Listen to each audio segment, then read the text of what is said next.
India time. नमस्कार दर्शक मित्रों, पोलीस अधीक्षक श्री नर्मदा जिल्लाना ओना वार्षिक इन्स्पेक्शन अंतर्गत लोक संवाद कार्यक्रम योजायो। विगते बात करिए तो डेडियापाड़ा पोलीस स्टेशन खाते लोक संवाद कार्यक्रम योजायो हतो, जेमां उपस्थित नर्मदा जिल्ला एसपी विशाखा डबराल साहेब તેમજ ડીવાયએસપી આરબી દેવધા તેમજ ડેડિયાપાડા પીઆઈ શ્રી શિરસાટ સાહેબ, પીએસઆઈ શ્રી ચૌધરી સાહેબ, પીએસઆઈ શ્રી ખાટ સાહેબ તેમજ ડેડિયાપાડા પોલીસ સ્ટાફ તેમજ આજુબાજુના ગામોમાંથી સરપંચ તેમજ લોકોએ હાજરી આપી હતી। ત્યારે લોકોને જાગૃત કરવા માટે નર્મદા એસપી વિશાખા ડબરાલ સાહેબે ટ્રાફિક તેમજ અન્ય સમસ્યાઓને લઈને રજૂઆત કરી હતી અને બાઇક સવારને હેલ્મેટ વિતરણ કરવામાં આવ્યા હતા। Bureau report Iqbal Solanki, Dediapada.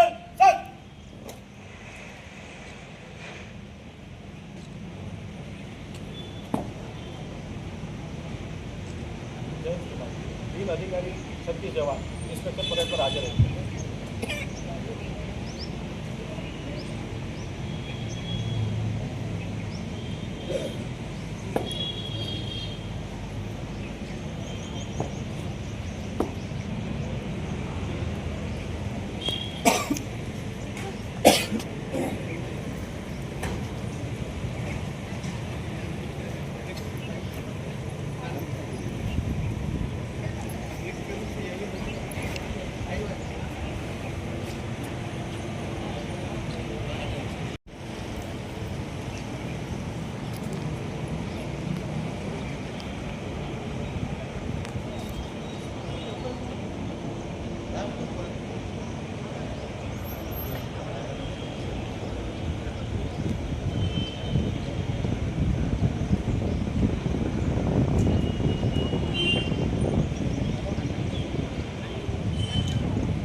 समझावन 3 जणा बराबर हेल्मेट પહેરી નહીં આ ये ખાલી પાછા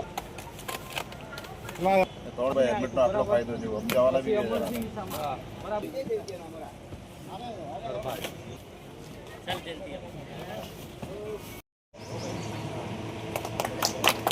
दूसरी चीज़ है जो मैंने यहाँ नोटिस करी है, जनवरी मंथ में हमारे नर्मदा जिले में 10 फेटल अकस्मात हुए। फेटल अकस्मात मतलब जिसमें इंसान की मृत्यु हुई।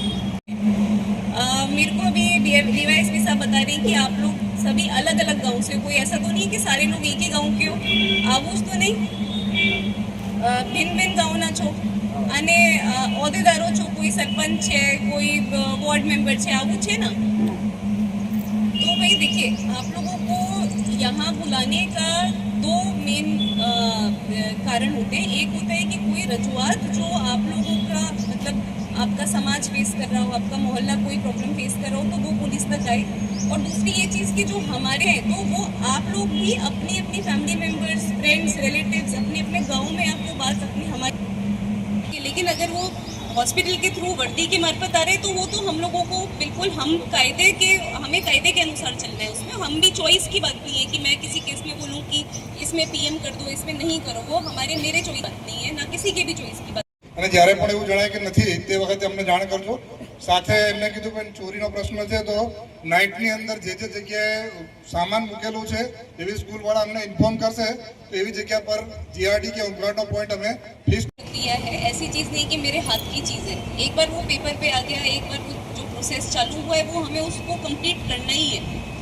और जैसे कि आपने बताया सरपंच है तो आपको पति माहिती है ही, तो आपको ये भी इसमें पता होना चाहिए कि कई, जैसे इन्होंने बताया कि कई ऐसे केसेस हो गए। आपने जो बताया मेरे को, ये मैंने विजिट नहीं किया है, बट ये मिश्रा साहब है, ये आज ही आज विजिट इसको करेंगे और जल्दी से जल्दी इसका काम भी पूरा करवाएंगे।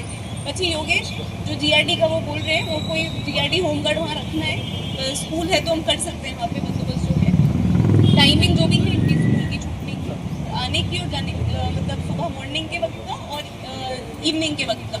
ઇન્સ્પેક્શન નિમિત્તે વધારે માનની એસપી શ્રી નાઓનું હું શબ્દોથી પહેલાં સ્વાગત કરીશ અને સાથે સાથે લોક સમાજને સફળ બનાવવા માટે જે આપ લોકો વધાર્યા છે એમનો પણ હું સ્વાગત કરું છું। આ રજૂઆતના દિવસનો લાભ લઈ આપ સૌ પધાર્યા છો એટલે આપનું હાર્દિક આમંત્રણ છે। સાથે આ પ્રસંગે આપને પીઆઈશ્રીએ જણાવ્યું તે મુજબ કે આપની કોઈ રજૂઆત હોય પોલીસ દ્વારા કાયદોની વ્યવસ્થાની જાળવણીની અંદર કોઈ તમારા દ્વારા સજેશન હોય તોનું કોઈ નિરાકરણ ના લાવ્યું હોય એવી બાબતો પણ આજે તમે રજૂઆત કરી શકો છો. બીજું કે લોકહિત. નમસ્કાર મેડમ, અમારો પ્રશ્ન એ છે ઘણા વર્ષોથી અમારે ત્યાં અમુક લોકો પોઈઝન પી લે, કોઈક એક્સિડન્ટલી કેસ થઈ જાય, એમાં અમારે ઘણી વખત એવું થાય છે પીએમ કરાવવાનું હોય મેડમ. તો અમારે સંમતિ હોય, બધાની સંમતિ હોય કે અમારે પીએમ કરાવવું નથી. કોઈ વીમો હોય તો પીએમ કરાવવું પડે. અમે સરપંચ છે એટલે અમને બધી માહિતી તો છે જ કે કોને પીએમ કરાવવું નહીં કરાવવું. તો એ તકલીફ પડે છે અમને કે પીએમ ફરજિયાત કરવું પડે. તો એના માટે આપ સાહેબ દ્વારા અમને કંઈ સજેશન આપો, કેમ કે પીએમ વસ્તુ શું છે, આમાં અમારી સામેવાળો જે માણસ છે એ સંમતિ છે કે મારે પીએમ કરાવવું નથી, છતાં ફરજિયાત પીએમ કરાવવાનું. અમારો સમાજ લાગણીશીલ હોય, અમારે પીએમ માટે સાંજે એક્સિડન્ટ થઈ જાય તો આખી રાત લોકો દવાખાનામાં બેસી રહે. આદિવાસી સમાજ લાગણીશીલ હોય, ત્યાં બેસી રહ્યા 20, 25, 50. આમાં વસ્તુ એવી છે ને કે કાગળ ઉપર જે વસ્તુ આવે એ વસ્તુને હું નકારી નહીં શકું. એમની રજૂઆત સારી છે, લાગણી બિલકુલ છે, પણ કાયદા આગળ લાગણી કરતાં કાયદો મહત્વનો હોય છે. એટલે અમારો આગ્રહ એવો હોય કે માની લો કે આજે કોઈ કુટુંબનો વ્યક્તિ એવું કહેશે કે ભાઈ મારે નથી કરાવવું, પણ આવતીકાલે સરકારમાંથી કોઈક જાહેરાત મુજબ એને કંઈક લાભ મળવાનો હશે એટલે પહેલાં પછી આવીને એ જ રજૂઆત કરશે કે પોલીસે આવીને કંઈ ના કર્યું. સમજ્યા આખી વસ્તુ? તમે જ્યારે કંઈક વસ્તુ બની છે તમારા ઘરે જ બની છે તમે પોલીસને ઇન્ફોર્મ ના કરો ત્યાં સુધી અમને કોઈ વાંધો નથી કે તમે તમારી રીતે વિધિ કરો, પણ જ્યારે દવા